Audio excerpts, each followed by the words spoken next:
Hello everyone, welcome back to all of you once again our channel Vidhi Gyan legal knowledge. मैं advocate Himani Sharma.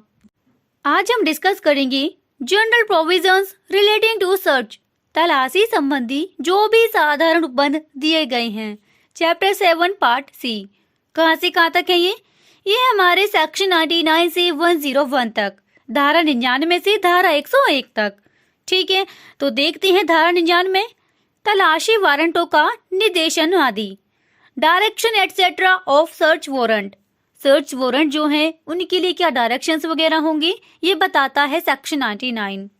According to this section ये कहता है कि धारा 93, 94, 95 और 97 तलाशी वारंट के जो हमने प्रोविजंस पढ़े थे, धारा 93, 94, 95, 97, तो इनके अधीन जो भी तलाशी वारंट जारी किए गए हैं, जहां तक हो सके सो फार एज में बी, इन पर सेक्शन 38, 70, 72, 74, 77, 78 और 79 के प्रोविजंस अप्लाई होंगे।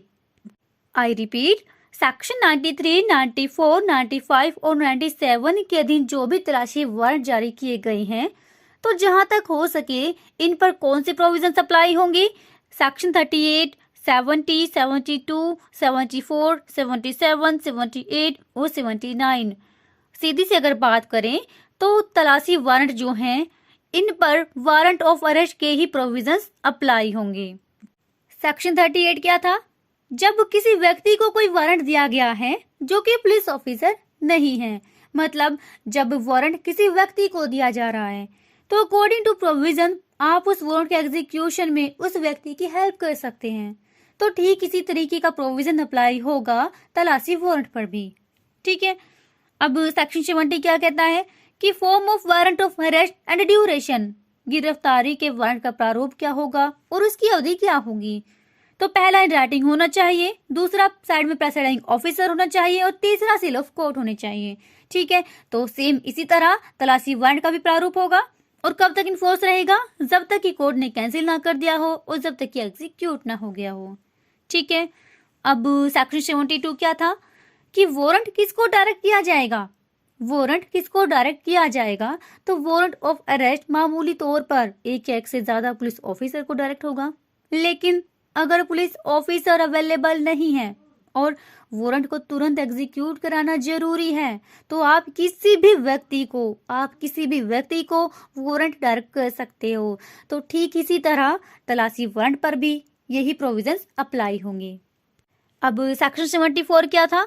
जब किसी पुलिस ऑफिसर को कोई वारंट दिया गया तो वो किसी दूसरे पुलिस ऑफिसर का नाम अगर उस पर इंडोर्स कर देता है, तो वो जो ऑफिसर है जिसका नाम उस पर इंडोर्स किया गया वो उस वारंट को एग्जीक्यूट कर सकता है। इसे मैं एक एग्जांपल से समझाती हूँ आपको। मान लीजिए एसएचओ को वारंट दिया गया, तो एसएचओ जो है वो किसी दूसरे पुलिस ऑफिसर का नाम उस वारंट पर इंडोर्स कर देता है, तो फिर जो पुलिस ऑफिसर है वो उस वारंट को एग्जीक्यूट कर सकता है। ठीक है, तो सेम इसी तरह तलाशी वारंट पर भी अप्लाई होंगे यही प्रोविजंस। सेक्शन 77 में क्या था कि गिरफ्तारी का वारंट जो है वो भारत के किसी भी स्थान में any place in India execute किया जा सकता है। ठीक है, तो तलाशी वारंट जो है वो भी भारत के किसी भी स्थान में एग्जीक्यूट किया जा सकता है। ठीक, अब सेक्शन 78 में क्या था? जब कोर्ट के लोकल जुरिसडिक्शन से बाहर वारंट एग्जीक्यूट किया जाना है, तो वो जो कोर्ट है उस वारंट को किसी पुलिस ऑफिसर को ना देकर डाक के द्वारा या कैसे भी करके एग्जीक्यूटिव मजिस्ट्रेट को या डीएसपी को या कमिश्नर ऑफ पुलिस को भेज देगा। ठीक है, जिनके जुरिसडिक्शन में उस वारंट को एग्जीक्यूट किया जाना है। तो अगर तलाशी वारंट भी अगर कोर्ट के लोकल जुरिसडिक्शन से बाहर एग्जीक्यूट किया जाना है, तो इसी तरीके का प्रोविजन उस पर भी अप्लाई होगा। सेक्शन 79 में क्या था कि जब पुलिस ऑफिसर को निर्दिष्ट वारंट का निष्पादन उसे जारी करने वाले कोर्ट के लोकल जुरिसडिक्शन से बाहर किया जाना है, तब क्या होगा? तो तब जो वो पुलिस ऑफिसर है उस वारंट को इंडोर्स कराने के लिए किसके पास लेकर जाएगा? एग्जीक्यूटिव मजिस्ट्रेट के पास या किसी ऐसे पुलिस ऑफिसर के पास लेकर जाएगा जो कि officer in-charge of police station की रैंक से नीचे का नहीं है। ठीक है, तो तलाशी वारंट पर भी ये जो हमने सेक्शंस पढ़े इसी तरीके के प्रोविजंस अप्लाई होंगे। तो सेक्शन 99 हमारा कंप्लीट हुआ। सर्च वारंट जो है उनके लिए क्या डायरेक्शंस वगैरह होंगे वो हमने पढ़े धारा 99 में। अब आते हैं धारा 100 पर, जो कि एग्जाम पॉइंट ऑफ व्यू से काफी इंपॉर्टेंट है। कोई बंदी स्थान है या कोई परिसर है तो उसकी तलाशी कैसे ली जाएगी, उसके क्या रूल्स होंगे, ये बताती है धारा 100। Person in charge of close palace to allow search, बंद स्थान के बाहर सदक व्यक्ति तलाशी लेने देंगे। देखिए, किसी भी बंद स्थान की तलाशी के लिए तलाशी देने वाला व्यक्ति और तलाशी लेने वाला अधिकारी, इनको कुछ रूल्स फॉलो करने होंगे जो धारा 100 में दिए गए हैं। अब तलाशी देने वाला व्यक्ति कौन होगा? पर्सन इन चार्ज, उस स्थान का जो भी बाहर साधक है। तलाशी लेने वाला अधिकारी कोई पुलिस ऑफिसर। एक बात और ध्यान रखनी है, यहाँ तलाशी पुलिस ऑफिसर भी ले सकता है और अदर पर्सन भी, जो कि वारंट को एग्जीक्यूट कर रहा है, और वारंट के अधीन ही तलाशी ली जाएगी। ठीक है, 8 सबसेक्शन दिए गए हैं इसमें। सबसेक्शन फर्स्ट कहता है कि जिस भी स्थान की तलाशी ली जानी है, स्थान कैसा होगा? बंदी स्थान। ठीक है, तो उस स्थान का जो भी मालिक है, मतलब जो वहां पर निवास करता है या बाहर से अदर कोई व्यक्ति है, तो उसकी ड्यूटी क्या होगी? उसकी ड्यूटी ये होगी कि वो तलाशी लेने वाले पुलिस ऑफिसर को या अन्य व्यक्ति को जो कि वारंट को एग्जीक्यूट कर रहा है, उनको पूरा सहयोग देगा और तलाशी लेने के लिए उनको मना नहीं करेगा, अबाध रूप से उनको प्रवेश करने देगा। जो भी सुविधाएं वगैरह होगी उनको वो प्रोवाइड कराएगा। ठीक है, अब अगर इस तरीके से नहीं एंट्री हो पाती तो सबसेक्शन 2 कहता है कि धारा 47 में जो तरीका बताया गया है, धारा 47 में जो तरीका बताया गया है, आप उसके अकॉर्डिंग कार्यवाही कर लीजिए। क्या तरीका बताया गया है कि आप उस स्थान के दरवाजे खिड़की तोड़कर भी एंटर कर सकते हैं। ठीक है, अब अगर वहां पर कोई वुमेन है तो उसे हटने का मौका दिया जाएगा और फिर तलाशी ले लीजिए। देखिए, बात क्या की गई थी यहाँ? किसी बंद स्थान की तलाशी की। ठीक है, लेकिन सबसेक्शन 3 कहता है कि अगर आपको ये डाउट है कि किसी बंदे ने अपनी बॉडी पर कोई चीज छुपा रखी है जिसकी तलाशी ली जानी चाहिए, तो आप उसकी भी तलाशी ले सकते हो। और एक बात और ध्यान रखनी है, अगर कोई वुमेन है तो किसी वुमेन के द्वारा ही उसकी तलाशी ली जाएगी। अब देखते हैं सबसेक्शन 4। ये कहता है कि तलाशी लेने वाला अधिकारी या अन्य व्यक्ति जो तलाशी ले रहा है उसकी ड्यूटी क्या होगी। तो वो तलाशी लेने से पहले कम से कम 2 साक्षियों को गवाह के रूप में अपने साथ रखेगा। अब कौन होंगे वो साक्षी? उस मोहल्ले के प्रतिष्ठित व्यक्ति जहां तलाशी ली जानी है। अब अगर ऐसा व्यक्ति उस मोहल्ले में उनको नहीं मिलता जो साक्षी बन सके, या वो राजी नहीं है साक्षी बनने के लिए मना कर देता है, तब क्या होगा? तो वो किसी दूसरे मोहल्ले से भी साक्षी को बुला सकते हैं, एक लिखित आदेश भी वो जारी कर सकते हैं। इस पर एक केस देख लेते हैं। रोनी उर्फ Ronald James Alvares versus state of Maharashtra. Ronnie उर्फ Ronald James Alvares versus state of Maharashtra, AIR 1998 supreme court. इस केस में सुप्रीम कोर्ट ने ये कहा कि यदि तलाशी के समय आपको उस मोहल्ले का कोई प्रतिष्ठित व्यक्ति साक्षी बनने के लिए नहीं मिलता है, तब आप किसी दूसरे मोहल्ले के व्यक्ति की उपस्थिति में भी तलाशी ले सकते हैं और ऐसी तलाशी विधिमान्य होगी।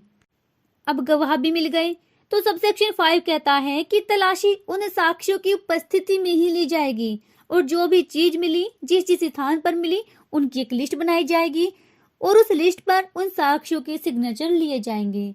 ठीक है, अब अगर कोर्ट को ये लगता है कि ये जो साक्षी है वो कोर्ट में भी आकर गवाही दे, तो वो समन जारी करके उनको बुला सकता है।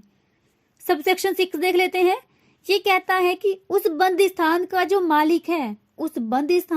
मालिक है, जो अधिभोगी है, तलाशी के दौरान वो भी वहां उपस्थित रह सकता है या उसका कोई नजदीकी व्यक्ति भी तलाशी के समय मौजूद रह सकता है। ये कहता है सबसेक्शन 6।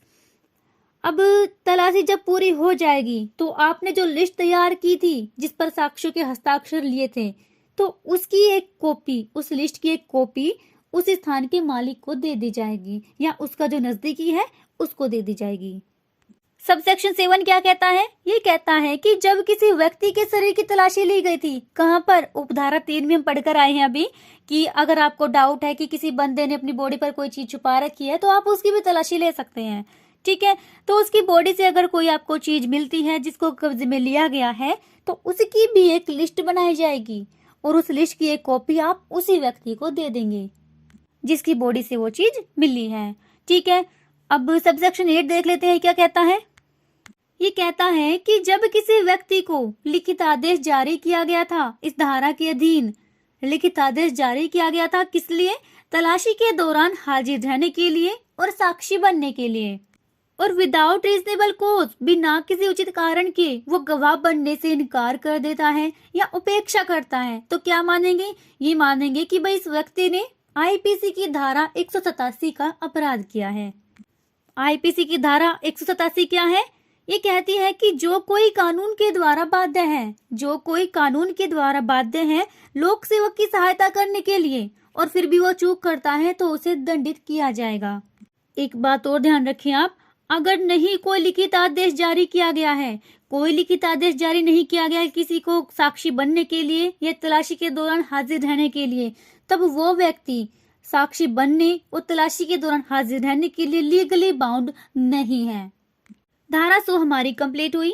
एक बार मैं शॉर्ट में डिफाइन कर देती हूँ इसको। टोटल 8 रूल्स दिए गए हैं। पहला कहता है कि उस बंद स्थान का जो भी ओनर होगा, जो भी वहाँ का भार साधक या अधिभोगी है, तो तलाशी लेने वाले अधिकारी या व्यक्ति को उस स्थान में वो अबाध रूप से प्रवेश करने देगा और जो भी फैसिलिटीज वगैरह होंगी उनको प्रोवाइड कराएगा। दूसरा रूल कहता है कि अगर नहीं वो इस तरीके से एंट्री कर पाते हैं तो धारा 47 के अकॉर्डिंग आप दरवाजे खिड़की तोड़कर भी एंट्री कर सकते हैं। तीसरा रूल कहता है कि अगर कोई सस्पेक्टेड पर्सन वहां मिलता है, उसकी बॉडी पे अगर कोई ऐसी चीज है कि जिसे आपको लगता है कि हाँ इसकी तलाशी ली जानी चाहिए, तो आप उसकी भी तलाशी ले सकते हैं। रूल 4 क्या कहता है? ये कहता है कि तलाशी लेने से पहले आप उस मोहल्ले के 2 प्रतिष्ठित व्यक्तियों को साक्षी बनाएंगे और अगर नहीं आपको उस मोहल्ले में ऐसा कोई व्यक्ति मिलता है तो दूसरे मोहल्ले से भी आप साक्षी को बुला सकते हैं और एक लिखित आदेश भी जारी कर सकते हैं। रूल 5 क्या कहता है? ये कहता है कि तलाशी उन साक्षियों के सामने ही ली जाएगी और एक सूची तैयार करेंगे, आप एक लिस्ट बनाएंगे कि क्या क्या चीज मिली है, किस किस स्थान पर मिली है, उस लिस्ट पर आप साक्षियों के सिग्नेचर ले लेंगे। ठीक है। अब रूल 6 क्या था? ये कहता है कि वो जो लिस्ट बनाई है आपने, आप उसकी एक कॉपी उस स्थान के जो अधिभोगी है या फिर उसका जो नजदीकी व्यक्ति है उसको दे देंगे। रूल 7 क्या था? ये था कि जब उपधारा 3 के अधीन आपने सस्पेक्टेड पर्सन की बॉडी से जो भी चीजें कब्जे में ली थी, आप उसकी भी एक लिस्ट बनाएंगे और उस लिस्ट की एक कॉपी आप उसी व्यक्ति को दे देंगे। ठीक है। अब रूल 8 क्या था? ये था कि अगर लिखित आदेश आपने जारी किया था किसी को साक्षी बनने के लिए, अगर वो विदाउट रीजनेबल कॉज कोई चूक करता है या मना कर देता है तो आईपीसी की धारा 187 का अपराधी होगा। तो धारा 100 के ये हमने सारे रूल्स पढ़े। अब एक क्वेश्चन उठता है कि अगर धारा 100 में बताए गए इन नियमों का उल्लंघन करते हुए, धारा 100 में जो रूल्स बताए गए हैं इनका उल्लंघन करते हुए अगर कोई पुलिस ऑफिसर या कोई व्यक्ति सर्च करता है तो ऐसे सर्च और सीजर का क्या इफेक्ट होगा, क्या प्रभाव पड़ेगा ऐसे सर्च और सीजर का? तो सिर्फ इस आधार पर कि धारा 100 का वॉयलेशन करके कोई भी वस्तु बरामद की गई है तो वो अपने आप में खत्म नहीं हो जाती। मान लीजिए किसी पुलिस ऑफिसर ने धारा 100 का वॉयलेशन करके कोई भी डॉक्यूमेंट्स वगैरह जब्त किया तो वो केवल इसी आधार पर उस कागज में जो भी तथ्य लिखे हैं वो खत्म नहीं हो जाते। ऐसे सर्च और सीजर का क्या प्रभाव पड़ेगा? तो पहला प्रभाव ये पड़ेगा कि जब उस सर्च के माध्यम से कोई दस्तावेज या कोई आर्टिकल्स वगैरह बरामद हुआ है तो जब कोर्ट बतौर साक्ष्य के रूप में उसकी विवेचना करेगा तो उसको कम महत्व देगा, कमजोर साक्ष्य उसको वो मानकर चलेगा, उसकी जो एविडेंसरी वैल्यू है वो कम हो जाएगी। तो पहला ये विपरीत प्रभाव पड़ा। दूसरा प्रभाव क्या पड़ेगा? जिस व्यक्ति के स्थान में आप बिना सर्च वारंट एंटर कर रहे हैं, देखिए जब बिना सर्च वारंट आप एंटर कर रहे हैं तो डेफिनेटली धारा 100 का वॉयलेशन हो रहा है। ठीक है। तो कानून उस स्थान का जो अधिभोगी है उसको यह अधिकार देता है कि अगर धारा 100 का वॉयलेशन हो रहा है तो आप ऐसे प्रवेश के प्रति अवरोध भी जता सकते हैं। कब? जब धारा 100 का वॉयलेशन हो रहा है और तलाशी बिना वारंट ली जा रही है। ठीक है। तीसरा प्रभाव क्या पड़ेगा? सिविल डैमेज की भी मांग आप कर सकते हैं। उस स्थान का जो भी अधिभोगी है उसको ये पावर होगी कि वो सिविल सूट दायर करके कंपनसेशन भी वसूल कर सकता है। तो ये इफेक्ट पड़ेंगे अगर धारा 100 का वॉयलेशन करके कोई भी सर्च और सीजर किया जा रहा है। ठीक है। एक केस देख लेते हैं। State of Punjab versus Balvir Singh, AIR 1994 supreme court. State of Punjab versus Balvir Singh, AIR 1994 supreme court. इस केस में सुप्रीम कोर्ट ने कहा कि धारा 100 के अधीन किसी स्थान की तलाशी पुलिस ऑफिसर के द्वारा जनरली इन्वेस्टिगेशन के दौरान या किसी भी अपराध का अगर उसे संदेह होता है तो जनरली सीक्वेंस में ले जाती है, ठीक है। लेकिन जहां पुलिस ऑफिसर को ये डाउट है, उसे ये आशंका है कि तलाशी पर किसी स्थान से कोई नारकोटिक ड्रग और साइकोट्रोपिक सब्सटेंस मिलने की संभावना है, तो तलाशी NDPS एक्ट के अकॉर्डिंग ही ली जाएगी। एक पॉइंट चाहे तो आप नोट कर लीजिए, धारा 100 के जो प्रोविजंस हैं, जहां तक हो सके ये धारा 165 के अधीन ली जाने वाली तलाशी पर भी लागू होंगे। धारा 165 जो है ये बिना वारंट तलाशी की बात करती है। एक एडिशनल प्रोसीजर दिया गया है, जहां पुलिस ऑफिसर बिना वारंट सर्च करने जाता है तो उसे कुछ विशेष सावधानियां बरतनी पड़ेंगी जो धारा 165 में बताई गई हैं। अब देखते हैं धारा 101, अधिकारिता से परे तलाशी में पाई गई चीजों का व्ययन, disposal of things found in search beyond jurisdiction. धारा 101 ऐसी वस्तुओं को डिस्पोजल ऑफ के बारे में प्रावधान करती है जो कि ऐसे स्थान पर पाई जाती हैं। कैसा स्थान? जो कि उस कोर्ट के लोकल जुरिस्डिक्शन से बाहर है जिस कोर्ट ने तलाशी वारंट जारी किया है, ठीक है। तो जब एक सर्च वारंट का एग्जीक्यूशन किया जाना है और वो बियॉन्ड द लोकल जुरिस्डिक्शन होना है, मतलब जिस कोर्ट ने उसे जारी किया है उसके लोकल जुरिस्डिक्शन से बाहर उसको एग्जीक्यूट किया जाना है, तो उसी स्थान की तलाशी के दौरान जो भी वस्तु मिलती है उसकी एक लिस्ट बनाई जाएगी और उन वस्तुओं को उस लिस्ट के साथ उस कोर्ट के पास ले जाया जाएगा जिसने तलाशी वारंट जारी किया था। ये तो हुई पहली बात। अब अगर वो स्थान जिसकी तलाशी ली गई थी वारंट जारी करने वाले कोर्ट की अपेक्षा जुरिस्डिक्शन वाले मजिस्ट्रेट के ज्यादा पास पड़ता है, मतलब वो स्थान किसके ज्यादा निकट है? जुरिस्डिक्शन वाले मजिस्ट्रेट के, तो उन वस्तुओं को उस लिस्ट के साथ उसी मजिस्ट्रेट के पास ले जाया जाएगा। और जब तक इसके विपरीत कोई अच्छा कारण नहीं है तो मजिस्ट्रेट क्या करेगा? वो एक आदेश देगा कि इन वस्तुओं को इस लिस्ट के साथ उसी कोर्ट के पास ले जाया जाए जिसने वारंट जारी किया था। सो फ्रेंड्स, इसी के साथ हमारा आज का टॉपिक समाप्त होता है। नेक्स्ट पार्ट में हम डिस्कस करेंगे चैप्टर 7 पार्ट D, जो कि मिसलेनियस के बारे में बात करता है। ये है धारा 102 से धारा 105 तक। Thank you so much, bye bye and take care.